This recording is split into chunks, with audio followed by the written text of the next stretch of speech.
Hey guys, welcome back. Let's continue with another reading. This time around we will do it on the topic what kind of assumptions do people make about you. So we will have two piles for this one. You have Hermit pile number 1 and Tower pile number 2. And let's see, pick one of these and we will check. So Hermit or Tower. Let's see what assumptions do people make. Let's start with this Hermit. For those who chose the Hermit.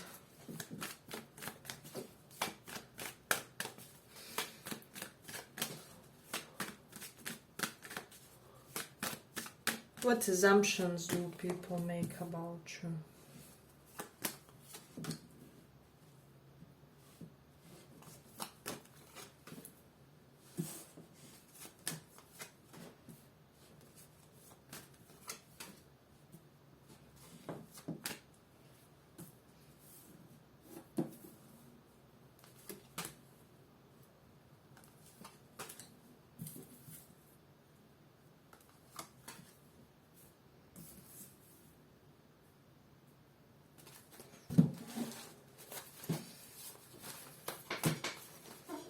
You see everything.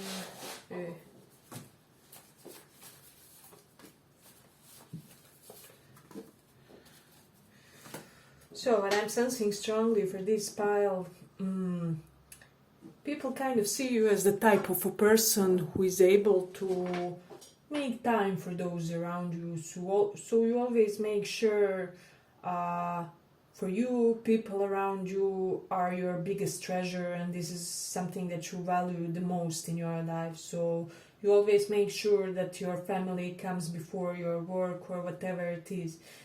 So for a lot of you, your set of priorities are kind of, you yourself, then your family, then work, then perhaps some other things. And this is something that people assume when they kind of think about you in a way.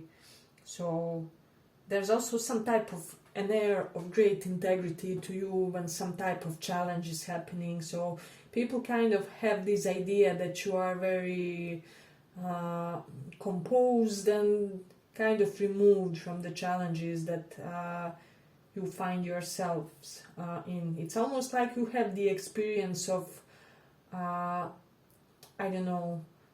90-year-old man in the body of a 30-year-old person, something like that. So it's really interesting when it comes to this pile.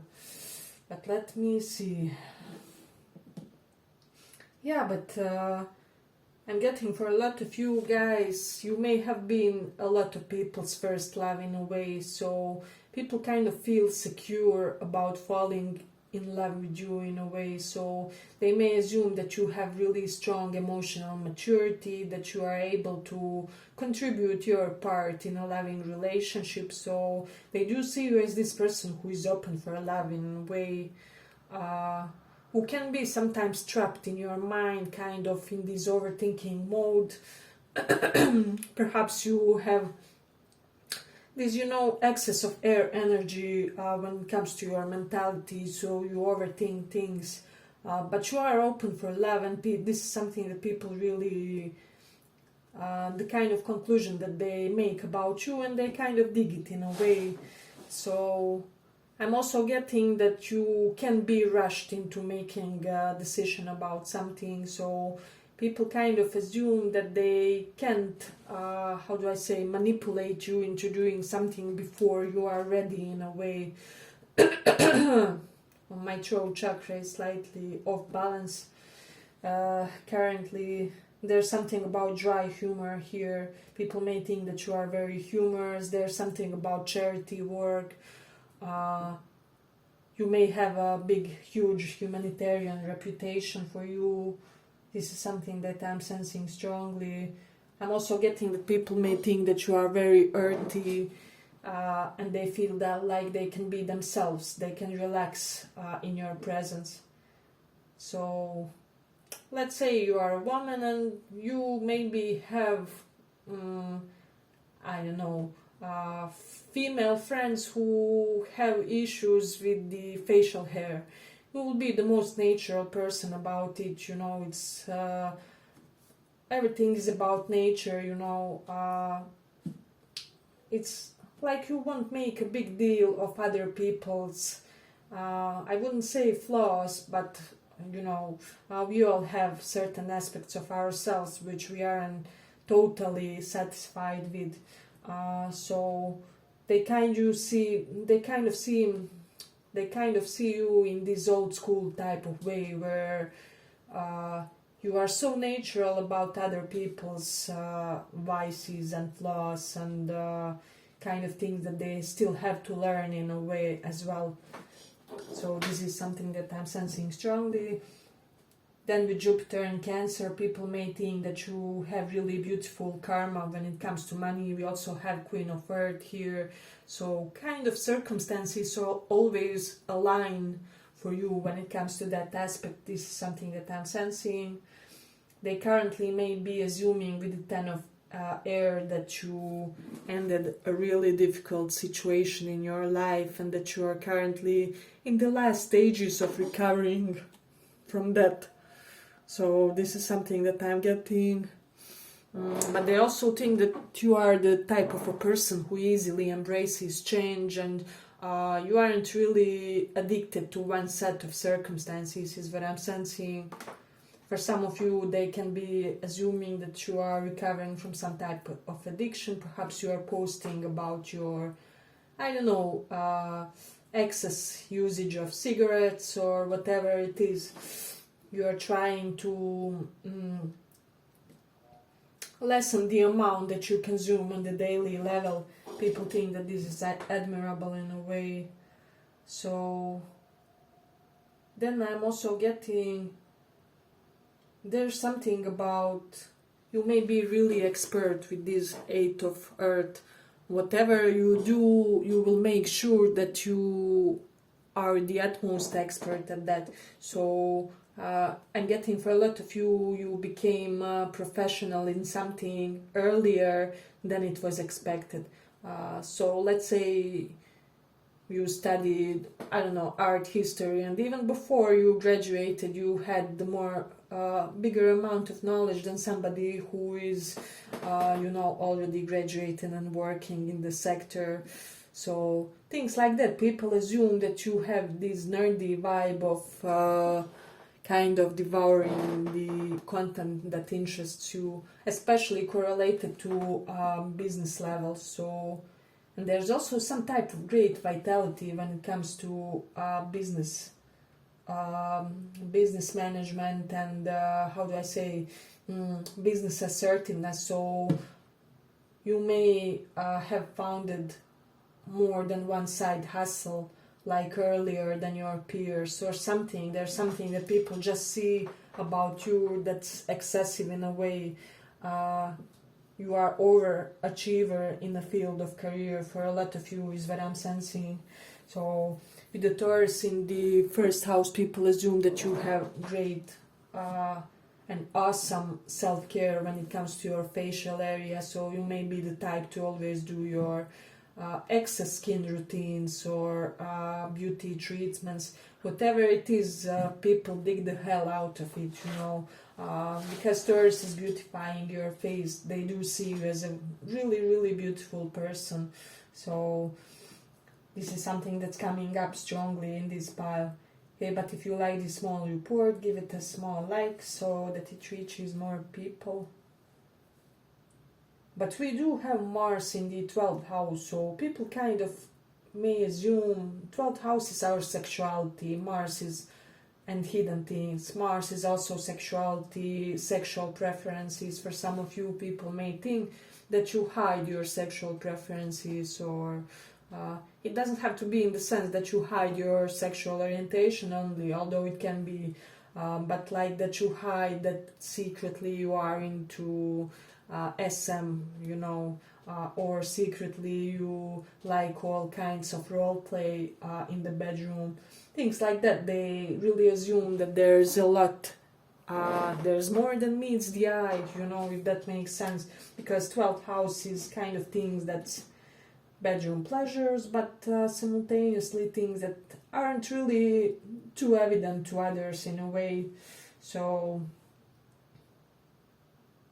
I'm getting for some of you with the Rahu Nerd node in 6th house, for some reason people may think that there's a lot of animals that you are helping. So you may have like multiple areas of animals that you are helping. Let me know if that resonates for somebody, because Rahu is a huge expansion. 6th house does represent our pets, our own pets, and like you know, pets who we are helping in some type of way, you know. So people do feel like this, that you are secretly benefactor on a much larger scale than it's visible, than it's seen. So it's beautiful.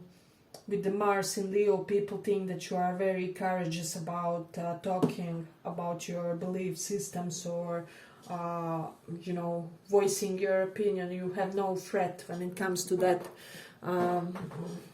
At least they think so.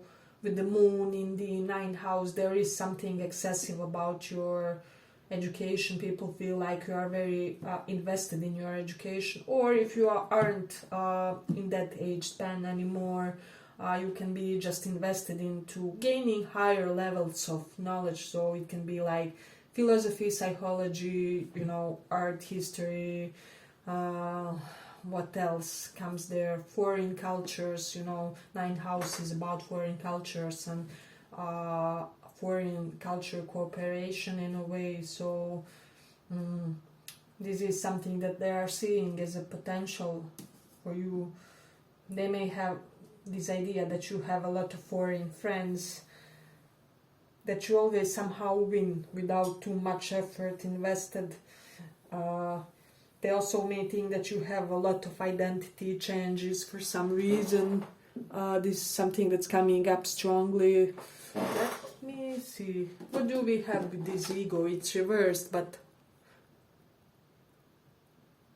yeah, so people do assume that you are this selfless creature. So I am getting that some may have like wrong assumption, and then they may try and use you, but then they quickly find out that you are the type of a person who can very well, with this Ace of Cup, fill your own cup as well. So this Ace of Cup is all about making sure that we are taken care as well. So you're not the type who will just be drained by helping others. No, I'm getting simultaneously you will buy yourself some new outfits, you know, there will be some new fancy glasses as well. Why not?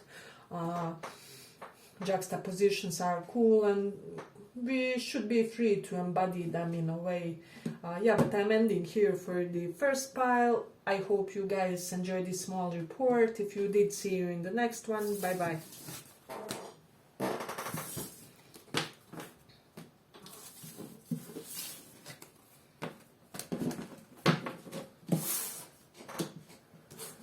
So for those of you who chose this tower, let's see what assumptions do people create about you.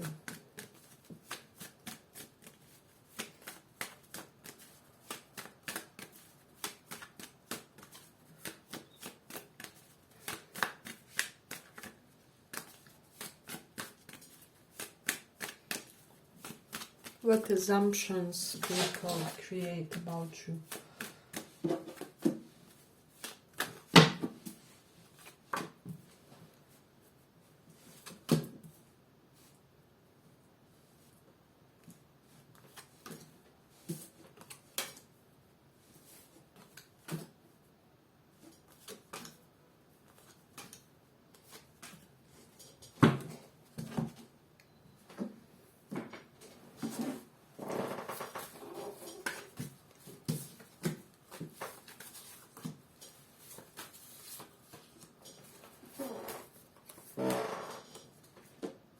What assumptions do people make about you?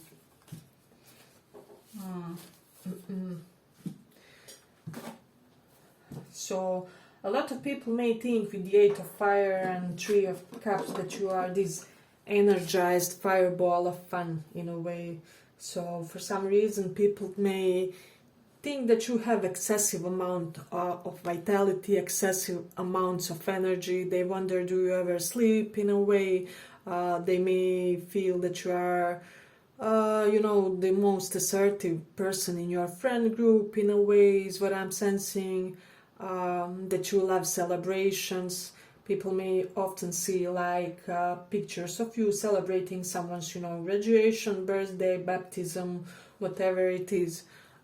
So they kind of feel there's always some type of nice drinks and cakes and songs around you. So there is a lot of celebratory vibe, but like in a way which is inviting for the others. So this is really interesting, because for me, in the midst of all this, you still have this inclination to live a healthy life. So it's kind of beautiful balance between hedonistic lifestyle and the one that promotes health and healthy habits in a way. So perhaps you will be the type to, I don't know, have two pieces of cake one day, but then you will be fasting the next day, and you will be doing your detox, however it is.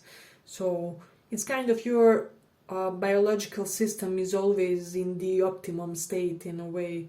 So people also think that you always find new ways to take care of your health, is what I'm sensing.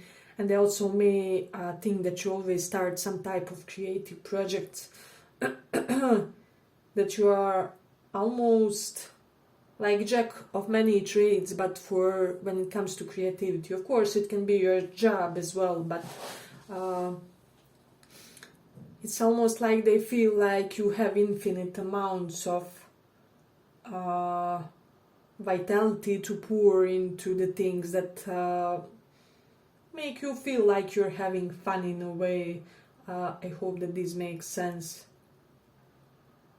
I'm getting also that they may feel like you are a very original type of a person. You aren't fake.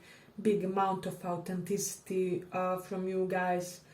And kind of you are bearer of the good news. For example, if you are, let's say, tarot reader, you will be the type who will be able to present glass as half full, in a way. So, or you just have capability to present bad news in a way which won't be damaging or hurtful for the person's psychology in a way.